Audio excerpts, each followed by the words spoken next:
ইরানের ভৌগোলিক বৈশিষ্ট্য তাদের অন্যতম শক্তি।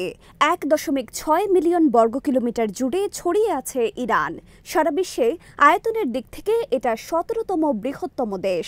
তাদের ভূপ্রকৃতির মধ্যে রয়েছে দুর্ভেদ্য পর্বত, মরুভূমি আর মালভূমি। পশ্চিমের জেরগোস পর্বতমালা ১৫০০ কিলোমিটার পর্যন্ত বিস্তৃত। এই পর্বতশ্রেণী দাঁড়িয়ে আছে প্রাকৃতিক দুর্গের মতো। ইরাক বা উপসাগরীয় অঞ্চল থেকে ইরানে প্রবেশকে আটকে দিয়েছে এই পর্বতমালা। উত্তরের আল-বুর্জ পর্বতমালা রক্ষা করছে তেহরানকে। মধ্য ইরানে ছড়িয়ে আছে দেশতে কবির মরুভূমি। সেখানে স্থলে চলাফেরার সুযোগ সীমিত। কোনো বাহিনী আক্রমণের চিন্তা করলে তাদেরকে সরবরাহ লাইন নিশ্চিত করতে হয়, কিন্তু ইরানের ভৌগোলিক বৈশিষ্ট্যের কারণে এই ধরনের সরবরাহ লাইন সহজেই হামলার শিকার হবে।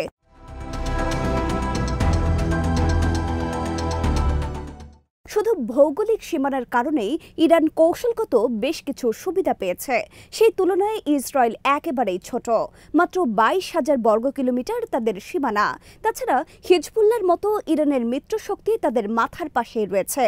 যে কোনো সংঘাতে ইরান দেশের ভেতরের দিকে সরে যেতে পারবে। তাদের বিশাল ভূখণ্ড আক্রমণকে হজম করতে পারবে।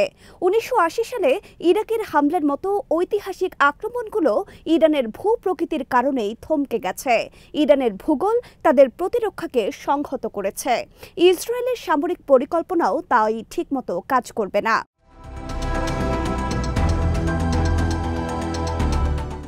ইরানের ভৌগোলিক অবস্থানও আরেকটি গুরুত্বপূর্ণ দিক।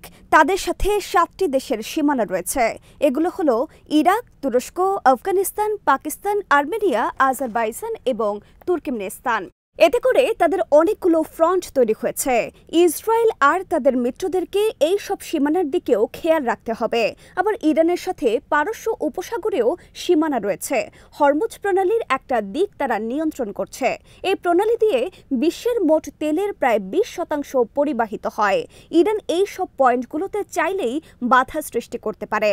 ২০২৪ সালে ইরানের নৌবাহিনী এখানে মহড়া চালিয়েছিল। মহড়ায় তারা মাইন পাতা এবং মিসাইল সক্ষমতার প্রমাণ দেখিয়েছে। ইরান সেখানে সক্রিয় হলে জ্বালানির বিশ্ববাজার হুমকিতে পড়বে। এটাও ইসরায়েল বা তার মিত্রদের হামলা ঠেকাতে ভূমিকা রাখবে।